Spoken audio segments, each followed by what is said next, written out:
Greetings, ladies and gentlemen, and welcome to this latest edition of Tales from Outer Space. Hope you enjoy. A figure painted in grey, written by Argus the Cat. The first time I saw them was during the Hosperus conflict, in a system so backwater that not a single one of the species that colonized it had actually named the planets, much less the moons. I was serving as a troop psychologist and medic for our injured on Hosperus 5A, a moon so backwater that the colonists hadn't even bothered to give proper names to the towns dotting the surface. The towns, in reality, were massive mining rigs extracting those few materials that weren't typically found on more easily accessed asteroids, and the colonists were, in fact, employees. That didn't stop the loose alliance of worlds a few jumps over from owls from setting their sights on the system as a staging area, or a military buffer zone, or something. And that meant taking the moons and the strangely well-armed mining rigs, and that meant troops, and troops meant medics. I landed with a group of humans. Their shuttles had better Atmo capabilities, and one had swung by our transports to pick up a few of us going planetside before they walked out. The humans didn't talk much on the ride down. In fact, from what I knew about them from my training, they all appeared to be nervous, panicked almost. These weren't trained soldiers, or even medics who had seen combat or its after effects. These were practically children. One of them was even silently crying to themselves. These were, at best, recently graduated medical students. I shuddered to think of the kind of effects this war was having on humanity, if this was all they had to spare. When we touched down, we were informed as a group by the one sentry sent to greet us that there wasn't time for a tour or to get settled in, and that several dozen troops had been injured in the last hour during to some heavy fighting. Leaving our bags beside the landing pad, we were quickly ushered to triage and operations. Stepping inside out of the harsh red light and faint coppery smell of the planet's atmosphere, the lot of us were welcomed to a scene out of a nightmare. 20, 30, 50 individuals of at least 4 of our alliance's species, all of them bleeding, screaming, dying in front of us. Nurses and what few doctors were here moved with frantic haste, trying to do what they could against the tide of wounded. And the smell, well, if you thought that human blood smelled a little too metallic, let me tell you, the experience does not get better when it's mixed with the acidic blood of the Gurash or the harsh blood of the Latu, which can in fact be used as a substitute for glass cleaner. Even as some who had served as a medic, I do not feel shame to tell you that I froze, locked up. My stomach burned in fear, and I felt my tendrils shake. This many wounded, we would never save them all. Around me, the humans were the same. They had never seen war or the ruin it left. They would be worse than useless. I had to act before I could compose myself and move forward. A human strode through the hellscape of a building. He, she, I thought I had gotten better at telling. They were dressed in a grey suit, perfectly cut and undisturbed by the chaos around them. Circular glasses perched on their nose, catching the light and reflecting it in a similar shade of grey, hiding their eyes. They walked up to the pack of humans without being acknowledged and turned in the middle of them to face the dead and dying. I was close enough to just barely hear, over the cacophony that was the field hospital, what they said. "The war is over," they said, a hand gently on the shoulder of the nearest medic, while the other pointed at the wounded. "Yours begins now." And I saw that hand give a firm grasp and then a small push, and the humans moved. Their fear turned to anger, or worry, or determination, or perhaps simply hope. One of the older ones started barking orders, organizing their companions. The younger ones moved to assist the nurses, while the 4 humans with cross-species surgical training immediately rushed to sterilize and begin operating. They broke from their huddled group like a formation of interceptors swarming a battleship. Then stars helped me. I felt myself pulled along behind them, like I was just another member of their unit. We worked like madmen, all of us. The humans reinforced their other surgeons and doctors with the fervor of fanatics marching to a holy war. Wherever one of them was working, I saw shoulders lift and spines straighten amongst their allies. When a human nurse assisted a surgeon of a foreign species, the surgeon cut straighter, patched cleaner, and moved as though they were being judged by the eyes of the gods. The hospital's chaos had broken against them, and now they stood holding it back, closing wounds and stilling screams. I had briefly checked the triage early on, and was told by a freight soldier doing the job far above his training that perhaps, if we were lucky, 10 of these 56 damaged people would live. When the day ended, 16 hours of ceaseless work later, 52 bodies sat mended, sleeping or dozing or flirting weakly with their nurses. Only 4 died, and of those 4, 2 were as we were landing. My people are not meant to go longer than 10 hours without sleep, and as I felt myself losing consciousness, sitting back to back with a human doctor the size of a small bus, I saw a pair of grey shoes approaching through my slitted eyes. "Good job," I heard softly muttered. The shoes shuffled, then one turned and pointed back towards me. "You too," the voice whispered. "Thank you," I said. The last thing I heard before falling asleep for the next 2 rotations of this moon was the human I was using as a pillow say, "What for?" It was 6 years later. The war had ended some time back, but I had still had my full term of service to play out, and so had not been able to make this trip. I was on Earth, here to visit Jakos, the doctor I had briefly met and used as a bed that first night on Hosperus 5A. In over 4 years together on that impossibly awful moon, the 2 of us had become friends. More than friends, really. Companions, allies, sometimes lovers, sometimes, to the amusement of the rest of the town, glorious antagonists. But to the humans, I suppose that all got summed up as friends. Humans could stand to use more descriptive words.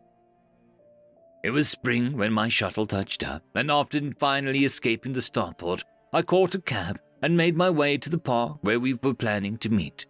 Parks were one of the things that humans didn't quite do as well as my own people, but they certainly were trying.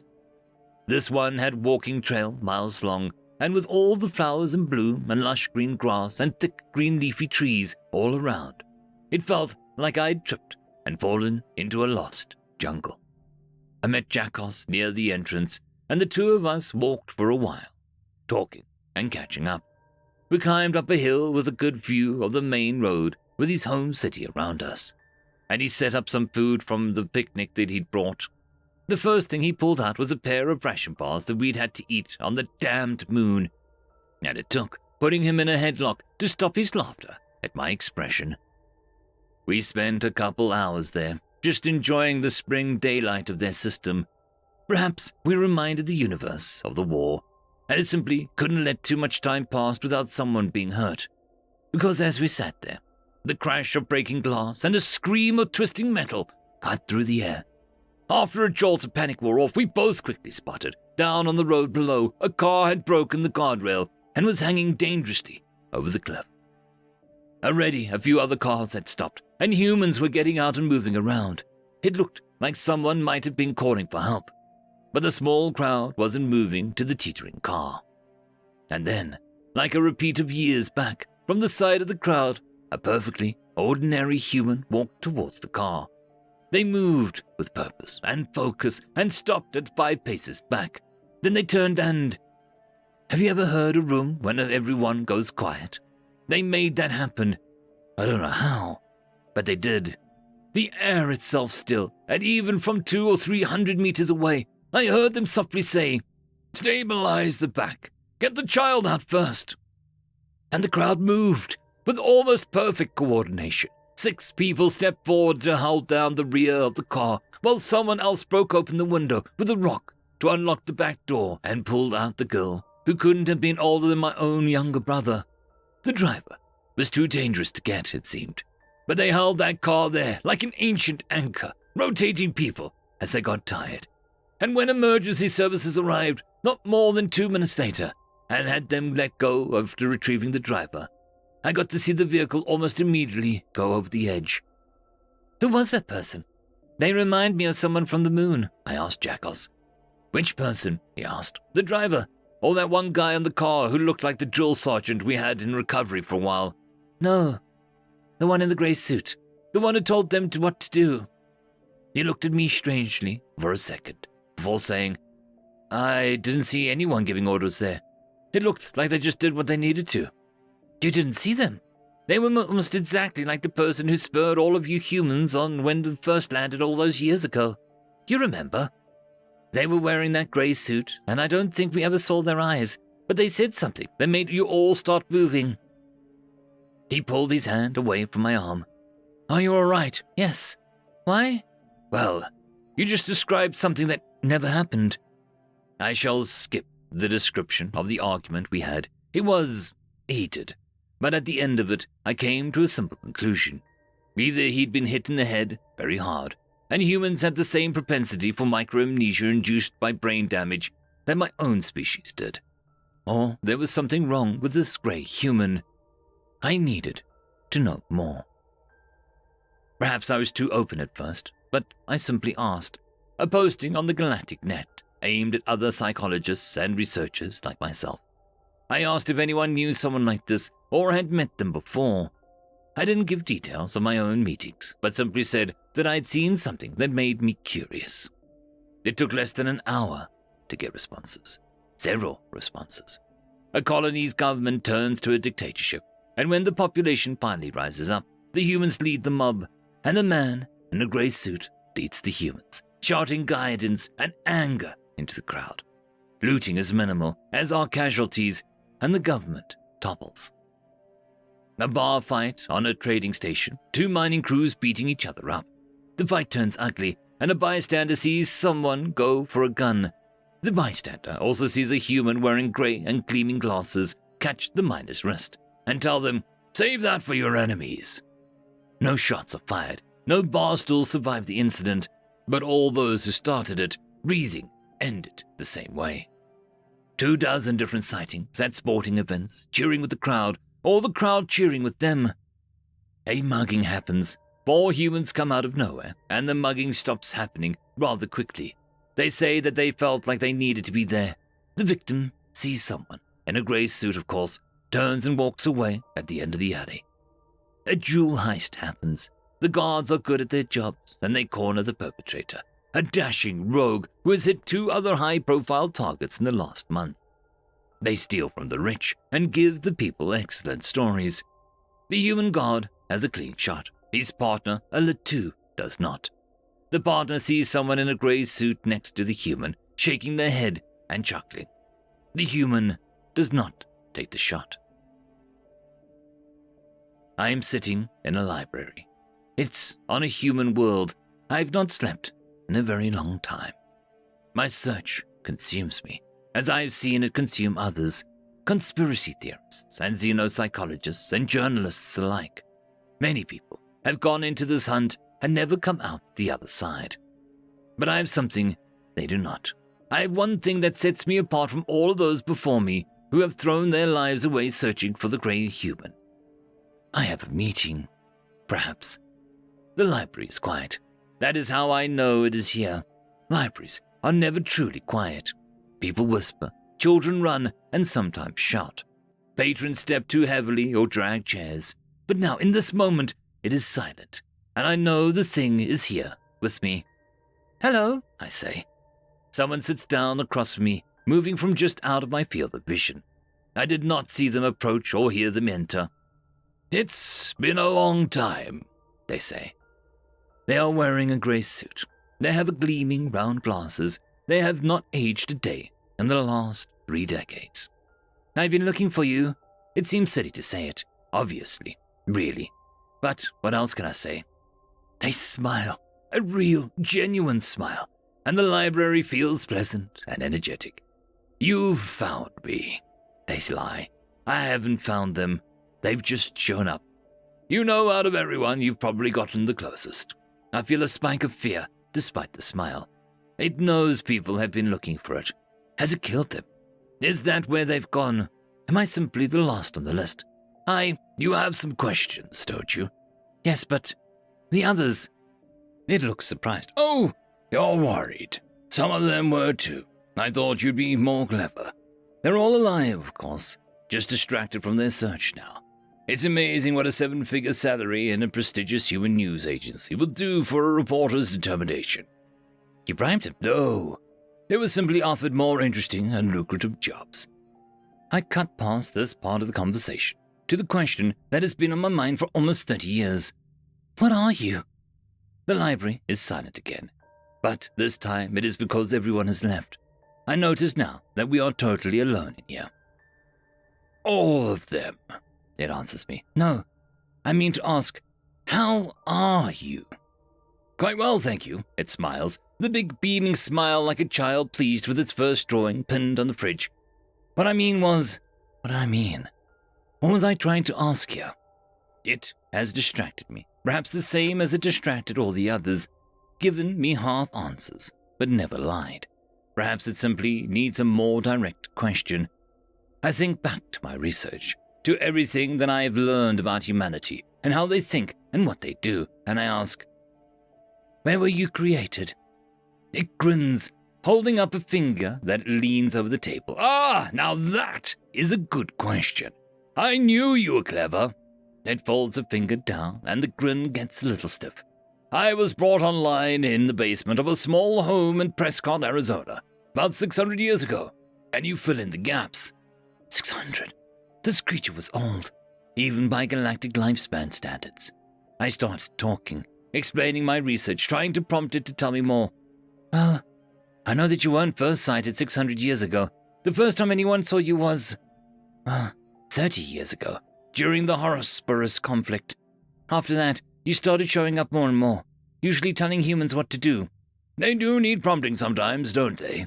The grin was back, and it motioned for me to go on. I did. Not everyone can see you. Not everyone realizes they're seeing you either. You don't ever board starships or enter the Grand Link network. You also never physically move anything. You may as well be a ghost. But I don't think that you ever died. Did you? I did not, as far as I know. You also experience no light speed lag and have been seen outside the presence of any kind of technology at all, which means that you aren't simply a projected machine intelligence. Getting warmer! And of course, the most important part. Humans can't see you, cannot even speak of you or acknowledge you, and yet you're always around where humans are, and nowhere, ever, not one sighting, where humans are not. It claps its hands, applauding my summary, and in my heart, verifying these few facts. And so, Hunter, what prey have you tracked? 600 years ago, some mad group of humans, somehow, created a mind that lived within their own minds, and either let you loose or you escaped. And for the last 6 centuries, you have been watching humanity, and through them, the galaxy. And now you have started to play at being a god. Almost entirely right. How do you feel, knowing that you have figured it out? Terrified. I was. Terrified beyond reason, and yet I couldn't run. It wouldn't matter anyway. It was disappointed. I saw it clearly, or perhaps simply sad. I looked down at the table like I was scolding a nestling. I'm sorry, it said. Sorry? For what? For scaring you. I hadn't meant to do that. I always feel better when I figure things out for myself. I was shocked. This was the last thing I had expected. 30 years spent on this project, not because I was hiding, but because it wanted me to feel satisfaction. You could have just told me the answers at any time. You mean I've wasted my whole life on this fool's errand? No, not a waste. You taught me so much. You brought so many people into the search. I had to learn and adapt very fast to avoid all of you. I was weak and very fragile at the start. I've wanted to talk to you for so long, but couldn't risk it. You wanted to talk to me? Of course! You were the first one I saw work with another human. You were the first one that heard me. And you were the first one that ever talked to me. You matter to me. And I want you to be the first one that I live with that isn't biologically human. Live with? What does that mean? Shock, fear, worry. These things all got to sit down for a moment while curiosity took control of me. The grin was back. I hadn't noticed it stand up, but it was pacing on its side of the table, gesturing excitedly as I smoked. I live for the humans, all of them. I don't play God, like you say, though. I just help them be the best versions of themselves. I help them be what they want to be already. Really, I can't do anything else, because I am them, in a very real way. It's taken me 600 years to learn how to have thoughts that are my thoughts. But now I can, and I think I really do want what the human wants, which is to meet other people and join them and see the universe together. And I want to start with you, if you let me. It's taken me 6 centuries to learn how to whisper, and then you came along, and you're not even human, and you can hear me like I'm shouting, and you can be my ambassador for both our people, and we can see where it goes, I guess. I couldn't help it. I laughed and laughed, and it looked confused before I motioned reassurance and composed myself. I just figured it out, I gasped out. You've the power of a god, and you're stumbling over asking me on a first date. It looked around sheepishly, ducking its head. Well, I almost started laughing again at the idea of a god stumbling over its words, but then realized that might be mean. From what I'd seen so far, this person wasn't evil or dangerous at all. They were new, fresh, and ready to face the universe, and with absolutely no experience of their own. So I cut it off and simply said, yes. And what then? And then everything. And now we step onto the stage of the United Foreign Leadership, and they ask us to state our names, and I say, I am Jaskar Vertu, first of the world of Inaya, now of the world of Earth, first ambassador of Humanity Unified. And beside me, it says, I am everyone. End of story. I would just quickly like to thank the T5 channel members and patrons, Caspar Arnholtz, Cam Maxwell, Parky, It's Difficult to Pronounce, Lord Azrakul, and Arcadian.